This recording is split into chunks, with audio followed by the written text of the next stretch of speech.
Welcome to Etihad Cargo Connections. I'm your host, Ron Anderson, and this morning I'm joined by trainer of reigning Kentucky Derby winner, Eric Reed. How are we doing this morning, Eric? Terrific. How are you?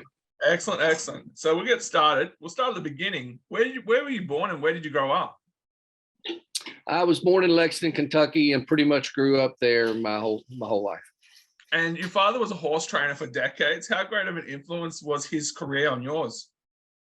Well, that's the only reason I'm a horse trainer, really, is he was so well respected and so good at what he did. And as a kid, I just kind of idolized my dad like most people. And by the time I was about 12, I just wanted to be like him. So I'd already decided what I was going to do. And what was it about horses that really got your passion? Was it mostly, as you said, because of what your father did as a career? Or was it, the love and the passion for the animal? Yeah, I love the horse, and I love the way that, my father specialized in developing young horses and getting them to the races. So I got to watch the horses as they grew up and learned and progressed through the training. And it's just a fascinating thing to watch these horses as they get better and better. And then he would naturally send them off to other trainers because he wouldn't travel because of, me and my brother. And we would watch the horses a year or so later on TV and big races. And, you could go back and say, man, I remember when he didn't even know how to breeze. And it just kind of fell in love with the horses. And I always wanted to be a horse trainer. And this year marks 40 years training as a career. And your first stakes win was in the Forgo Stakes with Native Drummer. Obviously, last year's huge win, second largest long shot in the history of, probably arguably one of the greatest horse races in the world, would hold a huge place as a key highlight. But when you look back at your highlight reel, what are some other memorable moments or wins that have meant a lot to you and the team? There's been a lot over the years. It's kind of funny because I was recollecting after Rich Strike won the Derby, I only had one other horse picture that I kept on the wall. I have a scrapbook with all the pictures, but only one horse. And it was a horse that we had purchased as a yearling. And we had ran her and she won quite a few races. And then she was claimed away from us. And she was gone for about 6 months. And the guy couldn't get any run out of her. And he called and asked, did we want her back? And we paid $1,000 and she won 7 races in a row as soon as we got her back. And she was actually buried in the front yard of our farm with a little monument. So her picture was, and she was just a little $5,000-$10,000 claimant horse, but it was amazing how much she meant to us and all the horses that I've trained, through the years that ran such big races and won some nice races. She was the only one on my wall. Now there's Rich Strike. So you talk about the total opposite. You've got a Derby winner, and on the other side you have a little 5 claimer, but she meant the world to me. And what was her name? Kathy Polly Mart. Okay. And how did she come to you? I bought her as a yearling and didn't pay but I think $3,000 for her. And I think we had her till she was 6 or 7 when she finally was injured. And we'll now talk about Rich Strike, the horse of the moment. The story, as I said, second longest shot in the history of the Derby. The story's been told many times. Huge underdogs, people call underdog story, massive win. What was that moment like? Seeing him cross the line and realize, being from Lexington yourself, realizing that the dream's been captured. It was almost unbelievable to me. When the race was running, it was. I was just watching him in the back, waiting on him to make his run. And he got to the far turn and he started, he got in that big group of horses. So I thought, well, he's going to show up and he's going to run pretty good. And as they turned for home, when I saw him making the run down the stretch, it was like it was almost like an outer body experience. I could hear myself saying, there's no way. And the closer he got, it was just, it was like I was dreaming. And then I lost focus on what was going on in the race. I kind of had tunnel vision. He had gotten to 3rd and I was just making sure nobody passed him, so I could tell everybody we finished 3rd in the Derby. And I remember telling my dad, I said, Dad, we're going to hit the board.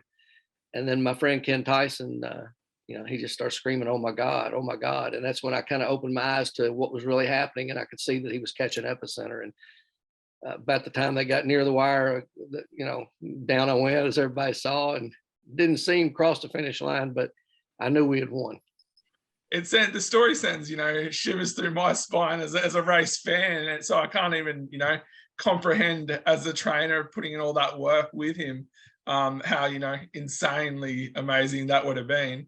And seeing that win, the way he did it. And also he was a last minute or last week inclusion in the race. Yeah, actually, he was the last horse to get in, and that was the morning before the Derby. 9 o'clock was the deadline. And we were told at 8:45 he wasn't getting in. They called the security guard that was assigned to us, and she got the phone call that, she could leave her post.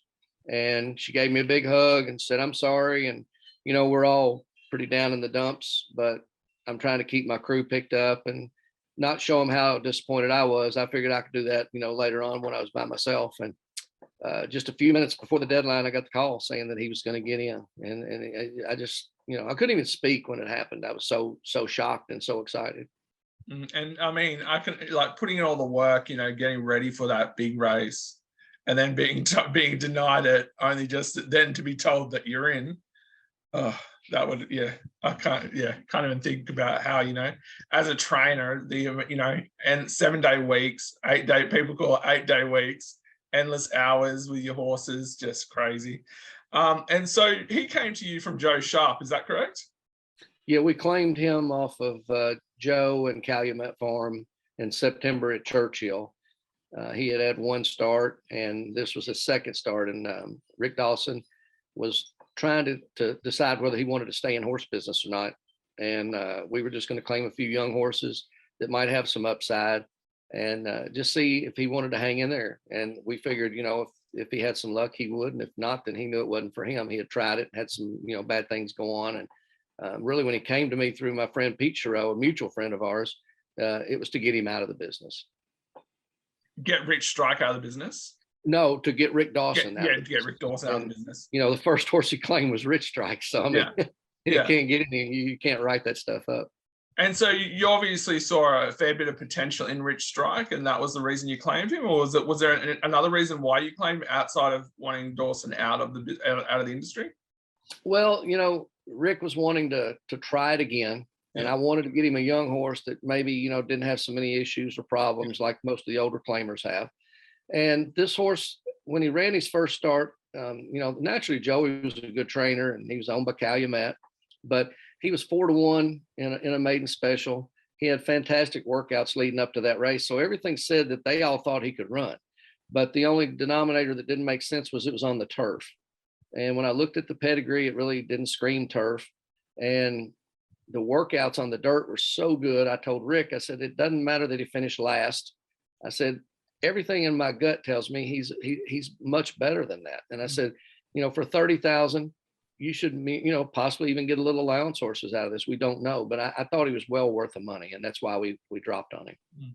And so now you mentioned that performance and his work on the dirt and his pedigree, as you said, didn't scream over the top that he was suited for turf. He now prepares for Saudi Cup as well as the Group 1 World Cup in Dubai. What does his program for the next few months look like heading into the Saudi Cup in a few weeks' time and beyond that? He had a little break. We ran him in the Breeders' Cup, and we were going to stop and give him a break at that point. But we had the Clark Handicap looking us in the eye, 3.5 weeks later. And we thought maybe with a win, it would keep him in contention for the Eclipse Award. We'd never ran him back in 3 weeks, but we went on and took the gamble to do it. It didn't work out. He actually had a respiratory infection. We didn't know until after the race. But we gave him 40-day break over at Hillendale at Alapa. He got a nice vacation, and he came in super fresh. Just looked as good as he'd ever looked. Time off, he kind of grew a little bit more. He's plenty big enough. And he's had 3 workouts now, and Saturday will be his 4th. So he's really moving forward with his training, and he's training as good as ever. And I mean, the prize money is nothing to be sneezed at either, especially in the big one in Saudi. I'm sorry?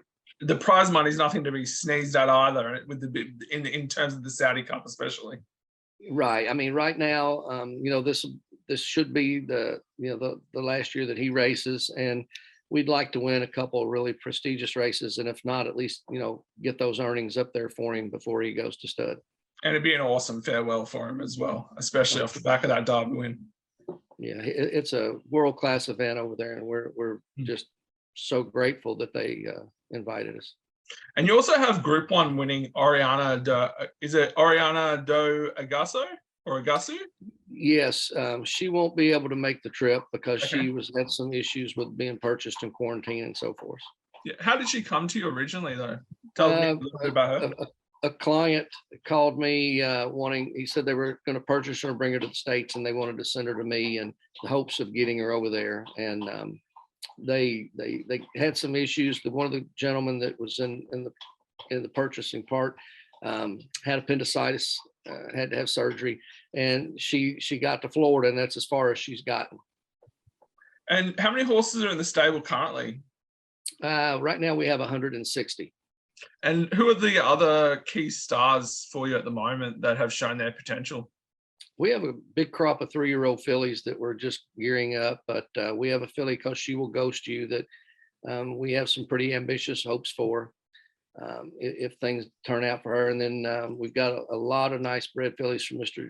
Jam Gochin that are about to start making their start. So the spring's going to be real busy for us. And, we have Common Bond, who's Richie's workmate, but he's a really nice horse that runs some good races. And a up-and-comer called We All See It, who actually ran in some of the early Derby, against some of the early Derby horses last year. And he has come back and had a couple really nice races. So I look forward to seeing what he can do this spring and summer.